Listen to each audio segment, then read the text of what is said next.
What's up, y'all? This is OBB, the Diecast News Guy, and yeah, welcome everybody to another Diecast haul for y'all. And yeah, I actually did not mean to rhyme, so I don't know. I guess just another wacky Monday in my books.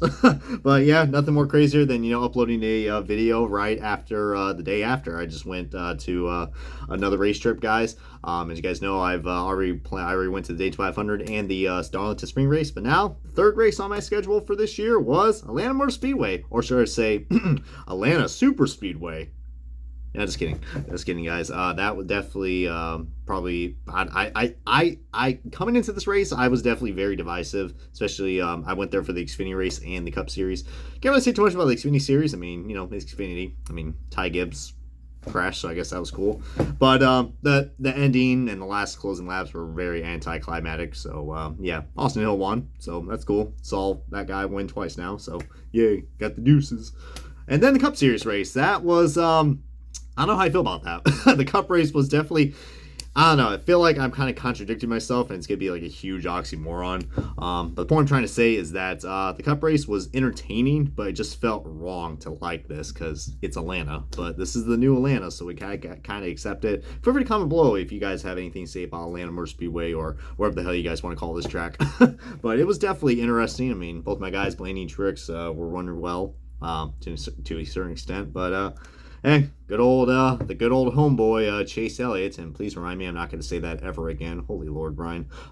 Yeah, Chase Elliott got it done at Atlanta, so that was pretty cool. First time I saw that guy win. But now you guys probably wonder, okay, is this guy we talk about races all the time? Like, well, what are you trying to make in this video? Well, as you guys know, going to races, heck, there's diecast and merchandise. But as you can see, what's behind me, I mean, there's diecast. So of course I got diecast to showcase for you guys, but I do not have just one bag.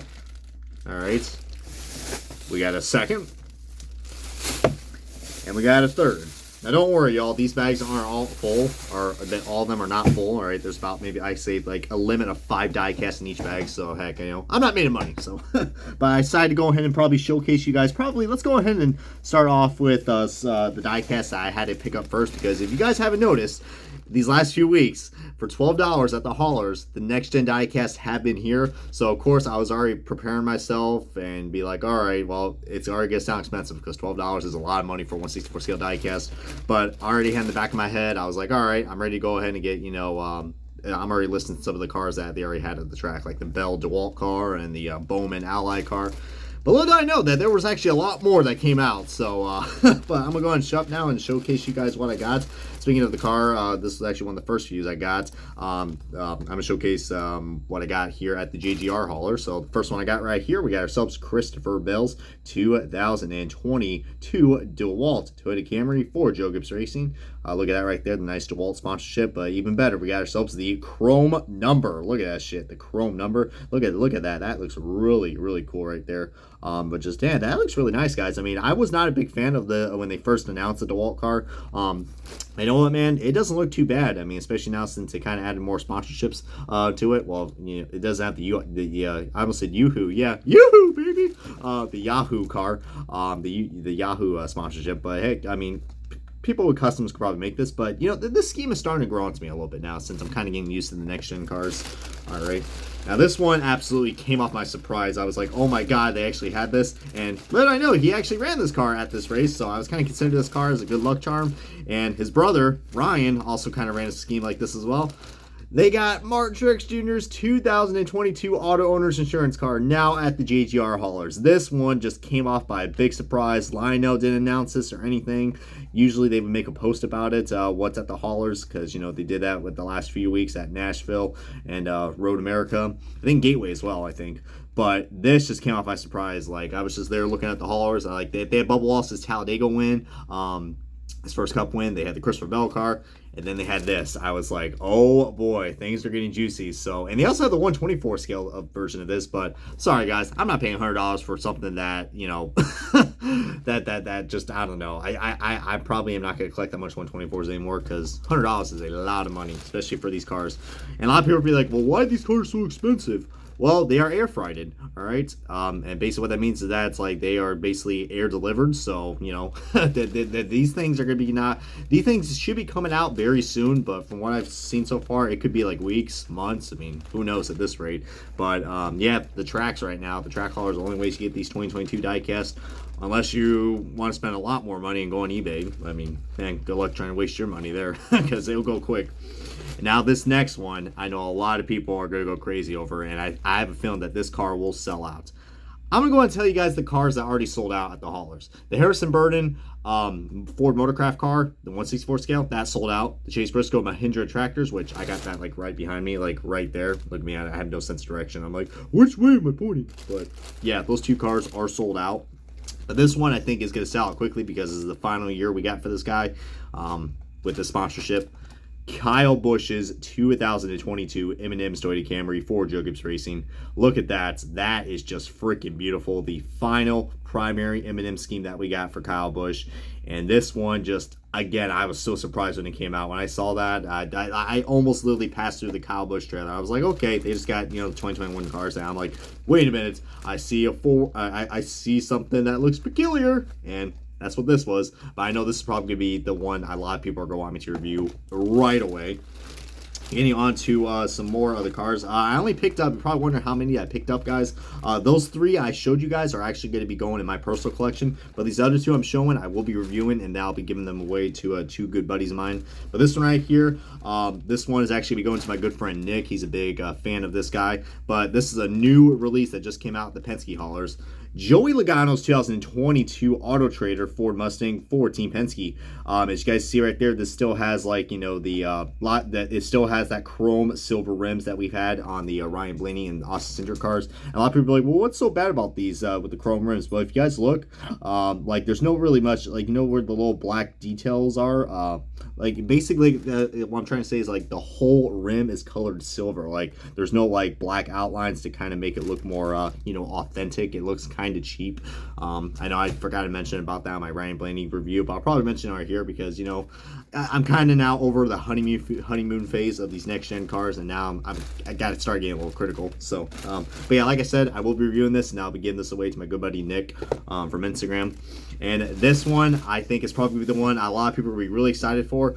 But let me tell you what, there are a lot of issues with this car, and I don't know if this is going to be a rant review or not, but let me just say I'm kind of disappointed in this car. But I will do a little more research about this before I make this an official rant review.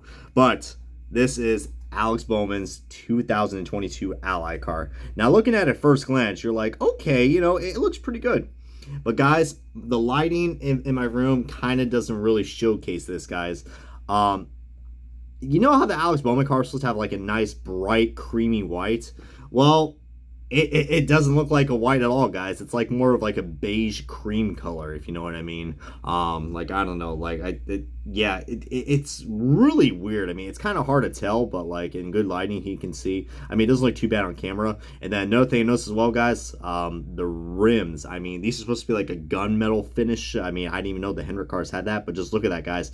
It just looks really odd, guys. I think it's supposed to be a lot more darker, but it's more shimmery, if you know what I mean. But just, I don't know. I mean, like I said, I might not make this as a rant review, but I'm glad I not actually bought this for my personal collection. This is actually gonna be given. I'm gonna be giving this to my good friend Brooks. So and, you know, because he's a big Jimmy Johnson and Alex Bowman fan. So, but happy to do the review on that. And plus, shout out to all the other Bowman fans out there, like Wrangler. I know he's a big Bowman fan. But that wraps up on the next gen cars. And I know a lot of people are like, all right, well, I'm gonna go ahead and click off the video. Nah, hold your freaking horses, y'all, because there's even more. All right. As much as I love to model the next gen diecast, you got to go to the what I like to call probably my usual race morning trip. All right, every morning when I wake up and have my coffee, my breakfast, I'm like, all right, you know the first thing I do since I got out of that damn parking lot, I go straight to these things called the gypsy tents. And these gypsy tents is a little slang term that I use because I don't know, no one else really has any other names to call it. I mean, so but it's literally just like think of it like a flea market. All right, and you got different vendors out there who are mostly local, some are, and they sell diecast. So, of course, one I had to go right away is known for the notorious deals, Dennis Mead Motorsports. Check him out on Twitter.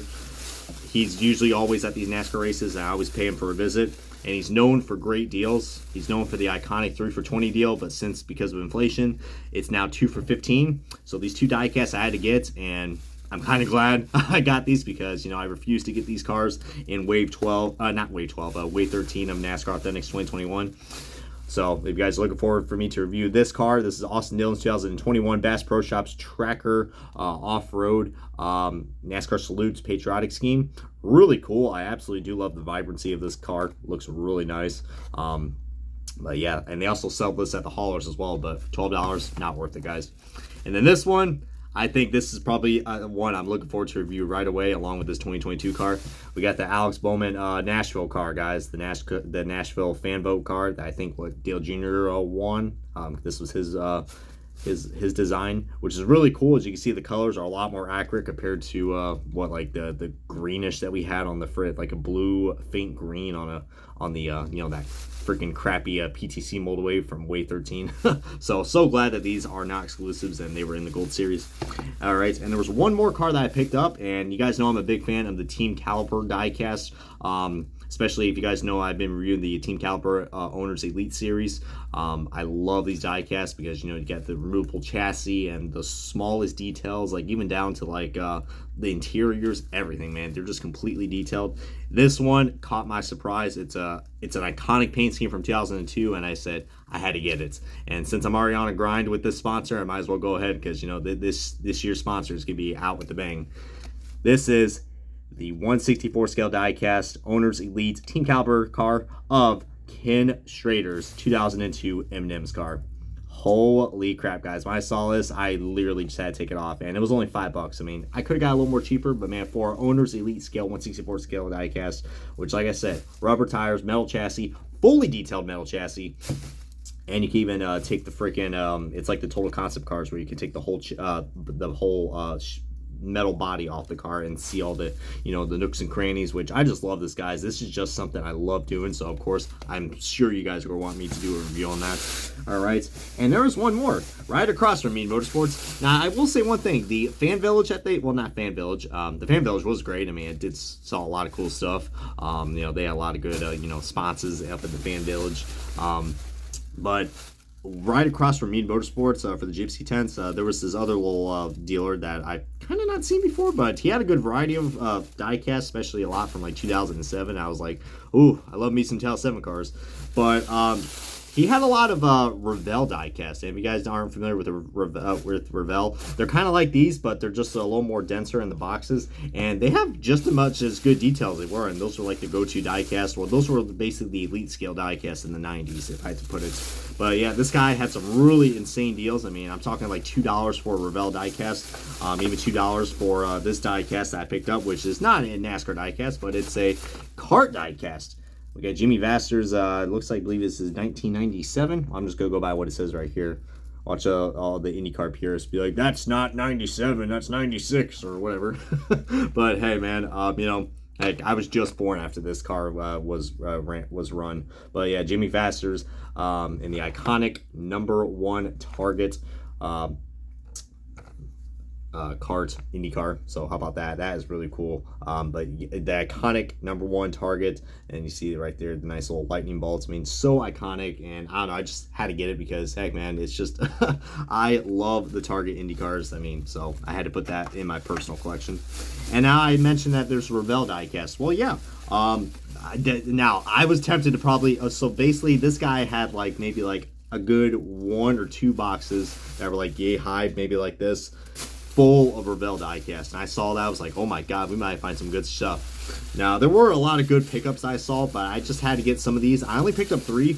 I wanted to get more. As you guys can hear all the bags, I'm like, hey, I came here to watch a guy, you know, not talk about diecast, not a bag rattling. But however, though, man, I mean, anything can happen in these videos, but heck, you know, I don't really care what happens, but heck, as long as we're having fun and showcasing good stuff like diecast. As look at me, I'm already kind of showcasing you guys what I got. But I only got 3 of these Revell diecasts, so you know, I've only spent $6, so I can't really complain too much with these. But this one I had to pick up right away because I'm an all-time favorite fan. If I wasn't a fan of NASCAR, I probably would have been a fan of this. I mean, I kind of was before. We got ourselves another Jeff Gordon car, but it's no ordinary Jeff Gordon car. This is his 1999 Pepsi Star Wars Episode 1, The Phantom Menace. Now, this might sound like a very divisive opinion, but this movie, I have a big love and hate relationship with it. I love it because it is the film that got me into Star Wars. All right, I grew up with, you know, the prequels, so when I saw this, I always wanted this diecast, and I saw the 124 scale of it. I was like, that's cool, but I really want a 164, and I finally got one, and this is really cool. And look at that, you got Misa Jar Jar right there. So that's probably the first and only time you're ever going to hear OBB, you know, rephrase Jar Jar Binks. Good Lord, I'm gonna have a lot of fun doing this review. Shout out to my good friend David Land as well. He's a big Star Wars, you know, expertise as well. So, so that's gonna be a good one. Now these other two I'm showcasing, I just decided to get because, you know, these Revell diecasts, man, they just bring back a lot of good memories, and that's the main reason why I got these. Just for the damn memories and the reviews, of course. But this one I had to get because I did grow up as a Dillon Jr. fan, like early on in my career. In watching, you know, NASCAR. But this is Dale Earnhardt Jr.'s rookie car from 2000, I believe. Yes, this is 2000. This is the Budweiser. This is the Budweiser Olympics patriotic car, guys. But you see right there, this is just a diecast that it took me a second to like look at it and be like, wow, I actually remember this, guys. I remember this, and I remember this might be one of the first patriotic schemes that I remembered that just kind of got me into the whole patriotic thing that NASCAR does. I was like, man, that is so cool. I mean, even though I'm looking at an alcoholic car and be like, oh, gee, I mean, 5-year-old me or so probably was like, what's Budweiser? But that is so damn cool, man. That is so nice, and I'm looking forward to doing another review on this. This is going to be probably one I'm looking forward to just because of the childhood memories. And the last one I got showcased is going to be another M&M's car, and I only got this because I actually kind of saw a rendition of this car at the Darlington Spring Race. We got Ernie Irvin's. I'm going to say this is his 1998 M&M's Pontiac Grand Prix. Holy crap, guys. Ernie Irvin. This is the Ernie Irvin M&M's car that Kyle Busch did a throwback on at Darlington. I mean, look at this, man. This is cool. And if I remember correctly, this car actually has, you know, the green number on the driver's side and the blue number on the passenger side, which I believe it does. But heck, you know, I would unbox this, but heck, that's probably what the reviews are for. But yeah, I mean, that's the diecast I got right there, guys. I did got some other cool stuff as well. If you guys, I don't know, I showcased right there. Met some guys as well. I met Ty Gibbs, so got his autograph right there of the Toyota Supra. Met Tyler Reddick as well, so got his autograph at the 3Chi tent. So heck, 3Chi, gotta love that stuff. It's the weed, damn it. Visited, I got some free merch from Austin Hill, so you know, got some stickers, the little one and a big one. Let's see. Oh yeah, met Riley Herbst as well. So I actually, and you're probably wondering how did I met Ty Gibbs and Riley Herbst? They were doing an autograph signing at a Sam's Club nearby. So. And then during, I think, driver introductions, or they were doing like the trackside Q&A, Sam Mayer was there. I actually got his autographed, and he actually liked one of my photos on he liked one of my posts on whatchamacallit, Instagram. So I was like, that's pretty cool, really cool guy. And finally got to meet this guy, really cool and very genuine. Big part of the NASCAR YouTube community. Ryan Vargas, finally met the man himself, so that was awesome. I even got a nice, cool hero card. But yeah, that was cool, man. I mean, those are the only other drivers I met. Oh yeah, and they got some Austin Hill hero cards as well from the Bennett tent, which, you know, might have been some good luck charms because Austin Hill won that race. But yeah, that pretty much wraps up everything I got. Man, I know a lot of people were expecting, oh yeah, OBB bought all the Gen 7 cars. Yeah, I kind of did, but you know, 2 of them are kind of not going to be here once I'm done reviewing them. But yeah, feel free to comment below which diecast you want me to review right now. Because, you know, I'm sure the Gen 7 cars are going to be probably the ones who want me to review right away. Because, heck, a lot of people want these SOBs, man. A lot of people do. But, heck, guys, I mean, thank you guys so much for your continued support of this channel and everything I do. Because, heck, without you guys, I probably wouldn't be able to, you know, have the motivation to go out to these races and, you know, give you guys some content. But heck, man, just can't thank you guys enough. And heck, look forward to do these diecast reviews. And this is going to wrap it up right here on this diecast haul, or I say mega diecast haul video from Atlanta Motor Speedway. So yeah, this has been OBB. Comment, like, subscribe, and yeah, I'll catch you guys next time on another diecast video. As as you guys can tell, I'm probably gonna get some shut eye now because I am really tired. So thank you guys for being patient, and see you guys next time on another video. Peace.